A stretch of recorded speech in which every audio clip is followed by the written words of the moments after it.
पंचम भाव को पढ़ते हैं। तो पहले देखते हैं कि हमारे वैदिक पुस्तकों में क्या लिखा हुआ है पंचम भाव के बारे में, फिर हम लोग और उसका विस्तार करें। तो पंचम भाव में फल दीपिका बृहद पाराशर होरा साथ में उसका यंत्र मंत्रो। यंत्र का मतलब यह हुआ कि इंस्ट्रूमेंट्स, इंस्ट्रूमेंट का मतलब है टेक्निकल नॉलेज।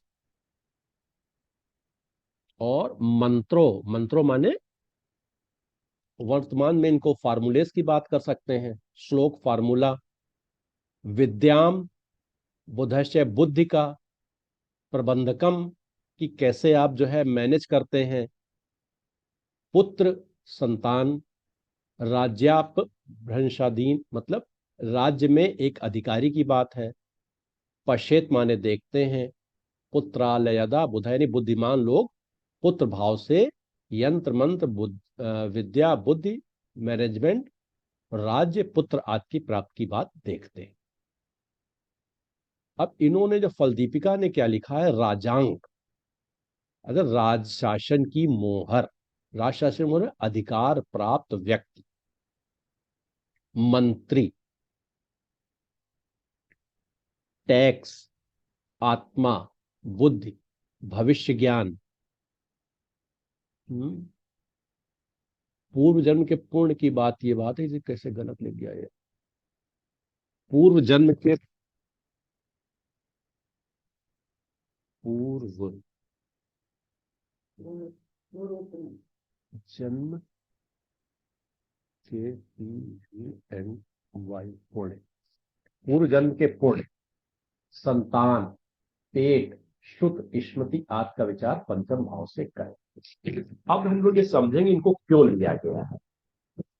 पंचम भाव से हम लोगों ने पंचम भाव को एक नाम दिया है जब ग्रहों के पढ़ रहे थे, सॉरी भावों के सूक्ष्म नाम।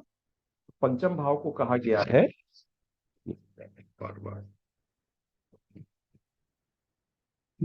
सुत, सुत भाव, संतान का भाव। तो चल ऐसे पकड़े रहते, तो संतान भाव कहा गया है। संतान यानी कि पंचम भाव से हम लोग पुत्र का विचार करते हैं। अब पुत्र का विचार करने का मतलब क्या है कि संतान होगी कि नहीं होगी, शीघ्र होगी कि विलंब से होगी, कष्ट से होगी, कैसे होगी, है ना। तो संतान का विचार किया जाता है। अब संतान क्या है, संतान को अगर हम लोग समझें तो संतान एक क्रिएशन है। विश्व का या ब्रह्मांड का सबसे कठिन और सबसे सुंदर जो क्रिएशन है वो है संतान। तो इसलिए फिफ्थ हाउस को जो है हाउस ऑफ क्रिएटिविटी भी कहा गया, क्रिएशन। अब हाउस ऑफ क्रिएटिविटी का मतलब है आप क्रिएट कर रहे हैं, तो क्रिएट करने के लिए क्या चाहिए, बुद्धि चाहिए। पंचम भाव को बुद्धि का भी भाव कहा गया है। तो क्रिएटिविटी की जहां तक बात आती है तो क्रिएटिविटी के लिए चाहिए बुद्धि। अब यहां क्रिएशन का मतलब ये होगा कि all kinds of creations, not only creations like child but all kinds of other creations. चाहे वो आप वर्तमान में स्टार्टअप की बात कर लीजिए, है ना, नए नए प्रोजेक्ट की बात कर लीजिए, उनके क्रिएशन के लिए चाहिए बुद्धि चाहिए। तो पंचम भाव महत्वपूर्ण भाव, त्रिकोण का भाव है ये, केंद्र सॉरी लग्न के बाद ये दूसरा त्रिकोण आता है। और त्रिकोण भाव हमारे बड़े पवित्र भाव, महत्वपूर्ण भाव कहे गए हैं। तो पंचम भाव से संतान का जन्म, और संतान कैसी होगी, संतान होगी कि नहीं होगी, इसका विचार। और संतान क्रिएशन है और क्रिएशन के लिए बुद्धि चाहिए, इसलिए बुद्धि का विचार पंचम भाव से करते हैं। अब इसी साथ हम लोग ये भी जोड़ लें कि पूर्व जन्म के पुण्य, पूर्व जन्म के पुण्य मतलब पूर्व जन्म के किए गए अच्छे कार्य। क्योंकि जब पूर्व जन्म के अच्छे कार्य हमने किए होंगे तभी हमको जो है संतान भी मिलेगी और बुद्धि भी मिलेगी। ठीक है, इसलिए जो है पूर्व जन्म के पुण्य जो है इससे विचार किया जाता है, क्योंकि पूर्व जन्म के पुण्य से ही जो है संतान की प्राप्ति होती है। आपने देखा होगा वर्तमान में बहुत से लोग ऐसे हैं जिनके संतान नहीं, बहुत परेशान रहते हैं, सारी उनके पास संपत्तियां हैं लेकिन संतान नहीं है, इसलिए उनको कोई संतुष्टि नहीं है, प्रसन्नता नहीं है, वो अपने आप को अधूरा महसूस करते हैं। लोग कहते रहे भाई पूर्व जन्म के पुण्य उनके अच्छे नहीं थे, कर्म अच्छे नहीं थे, इसलिए उनको संतान नहीं हुई। अब पूर्व जन्म से एक और जो विचार करते हैं आत्मा का, आत्मा का क्यों विचार करते हैं?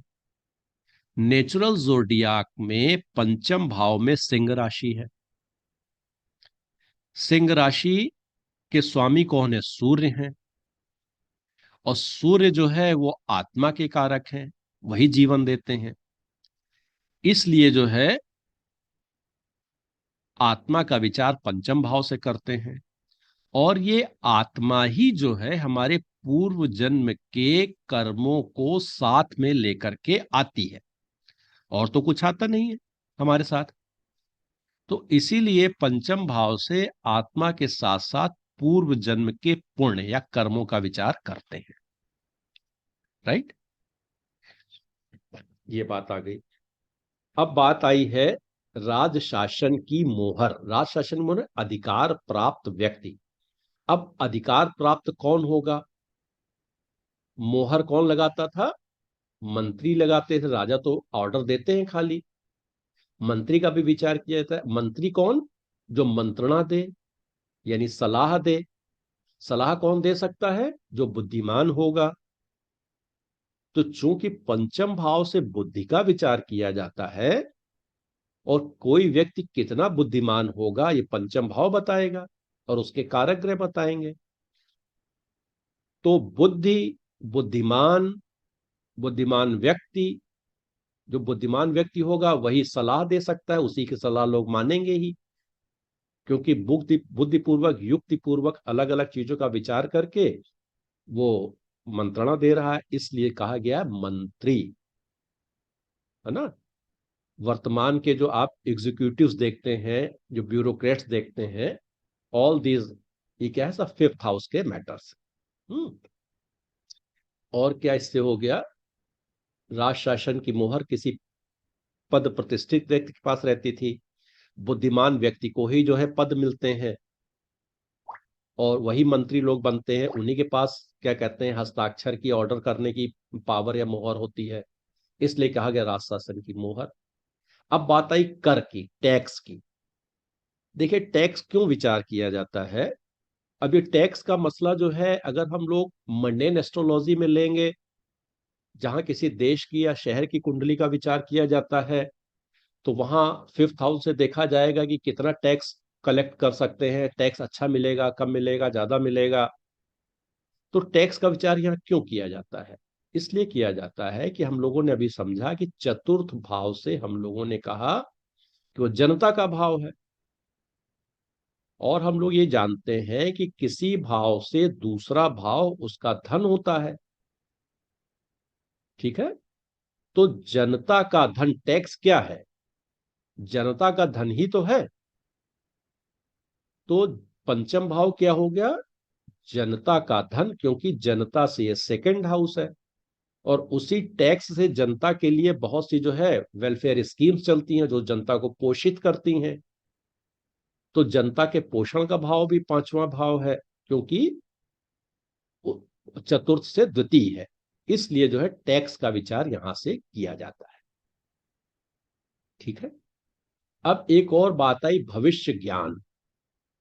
अब कुछ लोग इससे जो है, चूंकि ये नवम का नवम भाव भी है भावात भावम से, और नवम भाव से हम लोग जो है भविष्य का विचार करते हैं, तो इसलिए पंचम भाव से भी भविष्य ज्ञान की बात कही गई है। भावात भावम हम फिर बता दें, भाव से भाव की गणना करना। नवा भाव से अगर हम लोग शुरू करें, नवा भाव को पहला भाव माने, और वहां से गणना हम लोग शुरू करें, तो 9, 10, 11, 12, 1, 2, 3, 4, 5, 5 नंबर तक आते हमें 9 मिल जाता है। भावात भावम, नवे से नवा कहां आ जाएंगे हम लोग? पंचम से। ठीक है, तो जिसका विचार नवे भाव से किया जाता है, भावात भावम सिद्धांत के अनुसार उसी का विचार जो है उस भाव से उतने ही भाव की गणना करके, यानी 9वें भाव से 9 नंबर तक की गणना करके जो हमें भाव प्राप्त होगा उससे भी हम लोग भविष्य ज्ञान का विचार करेंगे। तो 9 नंबर भाव से 9 नंबर गिनने पर 9, 10, 11, 12, 1, 2, 3, 4, 5, पांचवा भाव में मिलता है। तो वहां से हम लोग भविष्य ज्ञान की बात करते हैं। अब बात आई यहां पर संतान की बात हम लोगों ने कर चुके हैं। पेट, पेट इज ए बॉडी पार्ट। चतुर्थ भाव में चूंकि कोई ऐसा आया नहीं, मैं बताना ही भूल गया बॉडी पार्ट्स के बारे में, एक बार सब बता दूंगा, चलिए कोई बात नहीं। जैसे हम लोग लग्न से हम लोग अपने स्कल का विचार करते थे, यहां से यहां तक का। सेकंड हाउस से फेस का, कंठ का विचार किया। थर्ड हाउस से हम लोगों ने हाथों का विचार किया, है ना। और क्या कहते हैं, फूड पाइप, विंड पाइप का विचार किया। चौथा भाव हमारा चेस्ट है, लंग्स, रिप केज, मतलब चेस्ट से कवर्ड जितना भी हमारा हिस्सा है उसके अंदर का भी हिस्सा, वो सब हम लोग फोर्थ हाउस से विचार करते हैं। और फिफ्थ हाउस हमारा क्या है, पेट है, जहां भोजन से संबंधित समस्त कार्य होते, भोजन पचाने संबंधी। इसीलिए कहा गया जठर, जठराग्नि होते ना, जठर माने पेट, जहां भोजन पचता है, भोजन के पचाने संबंधी जो कार्य होते हैं वो सब पेट से विचार किए जाते हैं। तो क्रम से चले, बॉडी पार्ट्स को शुरू से लेके चले, तो पांचवा भाव हमारा पेट का होता है। फिर कहा गया श्रुति स्मृति। अब श्रुति स्मृति का तात्पर्य समस्त शास्त्र के ज्ञान से है। अब ज्ञान की बात क्यों आई है, क्योंकि यहां बुद्धि की बात है। चतुर्थ भाव में हम लोगों ने मन को समझा, और पंचम भाव क्या हो गया, बुद्धि हो गई। तो अगर मन और बुद्धि का संगम हो जाए, यानी मन और बुद्धि किसी तरीके से, यानी चतुर्थेश पंचमेश, ये दोनों भाव या इनके स्वामी आपस में कहीं मिल जाएं, अच्छी जगह पर मिल जाए, मतलब अच्छे भावों में, तो जातक क्या होगा, उसको जितने भी शास्त्र हैं उसका ज्ञान होगा। शास्त्र ज्ञान का मतलब क्या हो गया, पढ़ाई लिखाई में वो अच्छा होगा। तो कोई भी व्यक्ति पढ़ाई लिखाई में कितना अच्छा होगा, शास्त्र ज्ञान से वर्तमान में ले सकते हैं कि अच्छे जो है टेक्नीशियंस हो सकते हैं, और अच्छे डॉक्टर, वट ये जो वर्तमान के जो शास्त्र हैं। तो इसीलिए पंचम भाव से जो है हायर स्टैंडर्ड, मतलब क्या कहते हैं, डिग्री भी देखी जाती है। जैसे कॉलेज की एजुकेशन हो गई हमारी चतुर्थ भाव से, पांचवें भाव से हमारी बीटेक एमटेक, इस तरीके की डिग्री भी जो है काउंट की जाती है, वहीं से शास्त्र ज्ञान होता है, राइट। तो इसलिए शास्त्र ज्ञान का क्या मतलब हो गया, अच्छी डिग्री की प्राप्ति, वो हम लोग पंचम भाव से ही विचार करते हैं। और हम लोग पंचम भाव से क्या क्या विचार करते हैं ये हम लोग देखते हैं। हाँ, पंचम भाव से जब हम लोगों ने क्रिएशन की बात की, तो क्रिएशन हम लोगों ने समझा क्यों, ऑल काइंड्स ऑफ क्रिएशंस होती हैं। तो तमाम तरीके की क्रिएटिविटी की बात आप कर सकते हैं। नाटक, कुछ लिखना, पढ़ना, क्रिएट करना, कोई चीज बनाना, इन सब के लिए बुद्धि की जरूरत पड़ती है। इन सबको हम लोग फिफ्थ हाउस से देखते हैं। जब क्रिएशन की बात आई तो इसी से रिक्रिएशन भी हो जाता है, मनोरंजन। समथिंग कभी कभी जो है क्रिएट करते करते कुछ लॉफिंग बन जाती हैं, हंसी मजाक। तो जो मनोरंजन जो है ना, वो भी हम लोग पंचम भाव से ही देखते हैं, मनोरंजन के साधन, सिनेमा, नाटक, क्योंकि पहले सब क्रिएट किए जाते थे, मनोरंजन के साधन भी। तो क्या है, मनोरंजन भी जितने प्रकार का होता है अधिकांश हम लोग यहीं से देखते हैं। पंचम भाव बुद्धि का भाव होने से इसे हाउस ऑफ स्पेकुलेशन भी कहा जाता है, यानी चिंतन मनन का भाव। और हाउस ऑफ स्पेकुलेशन होने से इस भाव से हम लोग क्या है कि जो शेयर मार्केट, लॉटरी, है ना, गैम्बलिंग, सट्टेबाजी, ताश का खेल, जुआ,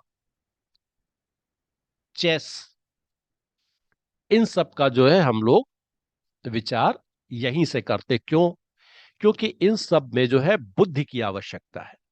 भाई शेयर मार्केट में भी आप इन्वेस्ट करने जाते हैं तो आप काफी जो है सर्च करते हैं, ये करें कि वो करें, कौन सी कंपनी का अच्छा चल रहा, क्या होगा, मतलब इट रिक्वायर क्वाइट चिंतन, माने स्पेकुलेशन चाहिए।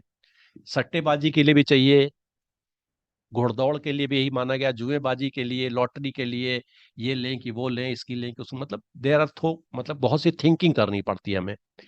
तो ये चीजें जो है सब, इनका विचार पंचम भाव से किया जाता है, क्योंकि बुद्धि का भाव है ये। पंचम भाव से एक और कहा गया है, देखा जाता है, लव अफेयर्स की बात कही गई है। अब इसमें अगर हम लोग बात करें, हिंदी में शब्द आता है प्रेम, इंग्लिश में आता है लव। जब प्रेम की बात करें, प्रेम को अगर हम लोग और भी थोड़ा सा अ, स्पष्ट करें, तो अगर हम लोग स्नेह की बात करें, वात्सल्य की बात करें, तो वात्सल्य या स्नेह या प्रेम क्यों लिया गया यहां से? क्यों? क्योंकि पांचवा भाव संतान का भाव है ना।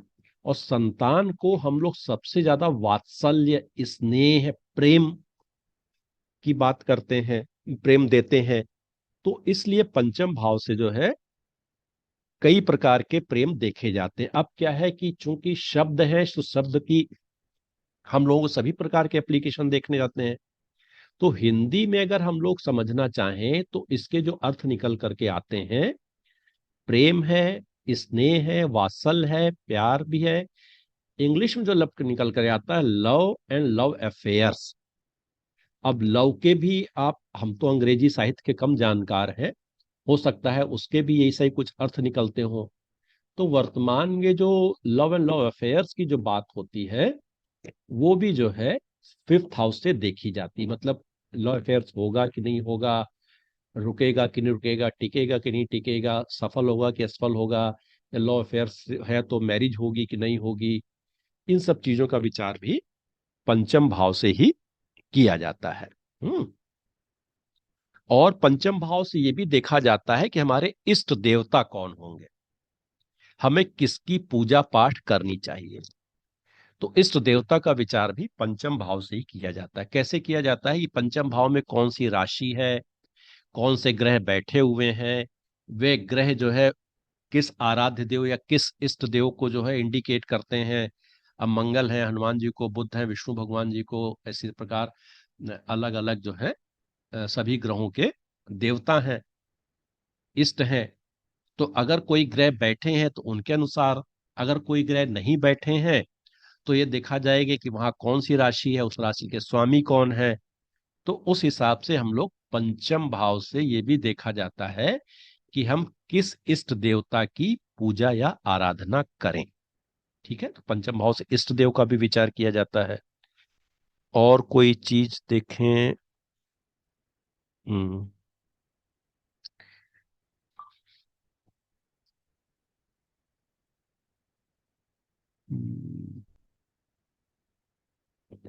मुख्य मुख्य इन्हीं चीजों का विचार किया जाता है पंचम भाव से। अब पंचम भाव के हम लोग कारक ग्रहों के बारे में समझ लें। पंचम भाव के जो स्थिर कारक हैं, वो कौन है? वो है गुरु। क्यों गुरु है? गुरु को देखिए, हम लोगों ने जो समझा था, तो गुरु विस्तार के कारक हम लोगों ने समझे थे। गुरु क्या है? Jupiter planet of expansion. और हम लोगों ने ये भी समझा था कि हमारी सृष्टि का जो विस्तार है, उस सृष्टि का विस्तार कैसे होता है? जीव से, यानी व्यक्तियों से होता है। और व्यक्ति कैसे आता है? संतान के रूप में आता है। और संतान कहाँ से? पंचम भाव से देखी जाती है। तो परिवार को, कुटुंब को, है ना, विस्तार कौन दे रहा है? संतान विस्तार करती है परिवार का विस्तार। इसलिए जो है गुरु पंचम भाव के कारक माने गए हैं। और संतान के विस्तार से, परिवार के विस्तार से सृष्टि का विस्तार होना, सृष्टि को चलाना भी है।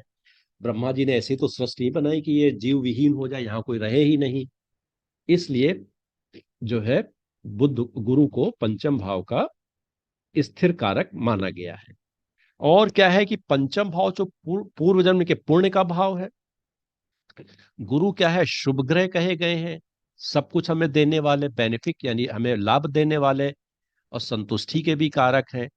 तो पूर्व जन्म के जितने अच्छे कर्म हैं वो हमारे पुण्य के रूप में आते हैं, उनका हिसाब किताब गुरु रखते हैं। और पंचम भाव पूर्व जन्म के पुण्य का भाव है ना। तो इसलिए जो है गुरु को यहां से इनका स्थिर कारक माना गया है। अब गुरु ज्ञान के भी कारक हैं, और ज्ञान जो है बुद्धि के साथ चलती है। तो पंचम भाव जो है बुद्धि का भी कारक है। तो बुद्धि के कारक कौन माने गए? बुद्ध माने गए हैं। तात्पर्य ये हुआ कि पंचम भाव के लिए अगर गुरु की पोजीशन अच्छी है, मतलब गुरु अच्छे हैं, गुरु अच्छे होने का मतलब क्या है? अपनी अच्छी राशियों में है, अपनी स्वराशि, मूल त्रिकोण राशि, उच्च राशि, या अपनी मित्र राशियों में है, और अच्छे भावों में है, तो माना जाएगा कि गुरु अच्छे हैं। और बुद्धि यानी बुद्ध भी अच्छे हों, तो बुद्धि को ज्ञान का स्वरूप देना भी आवश्यक है, तभी जो है बुद्ध उपयोगी होती है। बुद्धि अकेले क्या होती है? मतलब बुद्धि तो कुतर्क भी कर सकती है, गलत रास्ते पे भी जा सकती है, स्कैंडल कर सकती है ना, तमाम फ्रॉड कर सकती है। तो बुद्धि को पॉजिटिव बनाने के लिए या सकारात्मक बनाने के लिए हमको ज्ञान की आवश्यकता पड़ती है। और पंचम भाव में देखें, सूर्य की राशि है, सूर्य भी ज्ञान के कारक है। और गुरु उस ज्ञान को आगे बढ़ाते हैं, इसलिए भी गुरु जो है पंचम भाव के स्थिर कारक है। और इन्हीं गुरु का सपोर्ट बुद्धि को चाहिए, तब जाकर के जो है वो बुद्धि सकारात्मक होगी। तो बुद्धि के लिए ये हो गए। और बुद्धि से सारे क्रिएशन होते हैं। जो हाउस ऑफ स्पेकुलेशन कहा गया है वो बुद्धि का ही है ना। याद करना, रिटेनिंग पावर, मंत्रणा, मंत्रपदा माने श्लोक, फार्मूलाज, इन सबको याद रखना, ये बुद्धि का काम है। ठीक है। और एक जो चीज आई है इसमें, स्नेह प्रेम की बात आई है, लव एंड लव अफेयर्स की बात आई है। जब हम लोग वात्सल्य की बात करते हैं, निश्चल प्रेम की बात करते हैं, तो ये निश्चल प्रेम देते हैं गुरु। हम्म और जब हम लोग आनंद वाले प्रेम की बात करते हैं, रिलेशंस की बात करते हैं, तो वहां काम करते हैं शुक्र। शुक्र क्या है? कामनाओं के कारक ग्रह हैं, जो हमारे मन में कामनाएं उत्पन्न करते हैं, फिजिकल कंफर्ट की कामनाएं उत्पन्न करते हैं, है ना, और हमें आनंद देने वाली कामनाएं उत्पन्न करते हैं। तो क्या हो गया? प्रेम और लव एंड लव अफेयर के कारक हो जाते हैं शुक्र। जब निश्चल प्रेम की बात आई, स्नेह की, वात्सल्य की बात आई, तो जो है गुरु कारक हो जाते हैं। इसका मतलब यह हुआ, अगर पंचम भाव पर गुरु का प्रभाव है, शुक्र का प्रभाव कम है, तो जातक निश्चल प्रेम करेगा। और शुक्र का और दूसरे ग्रहों का ज्यादा प्रभाव है, तो स्वार्थ का प्रेम करेगा। इस तरीके की जो है प्रेम की बात इससे आती है। और कोई विशेष चीज इससे जिसमें हम लोग जो है आत्मा, बुद्धि, तो ये सब चीजें जो है पंचम भाव से विचार करते हैं। अब पंचम भाव से देखिए जीव की बात आई, तो संतान का यहाँ विचार हो गया। अब यहाँ हम लोग सामान्य रूप से अगर ग्रहों के प्रभाव को समझें, तो संतान का स्वभाव हम लोग यहां से समझ सकते हैं। हमारे संतान का स्वभाव कैसा होगा? तो जिस किसी भी व्यक्ति के चार्ट के पंचम भाव पर जिस प्रकार के ग्रहों का प्रभाव होगा, अर्थात जिस प्रकार के ग्रह बैठे होंगे, उसी प्रकार की उसकी बुद्धि होगी और उसी प्रकार के उसके संतान का स्वभाव होगा। तो ये हम लोगों ने अभी विभिन्न ग्रहों के बारे के माध्यम से समझा। अब सूर्य है तो संतान भी तेज होगी, बुद्धि भी तेज होगी। अथॉरिटेटिव, वही जो सूर्य के सारे गुण हैं।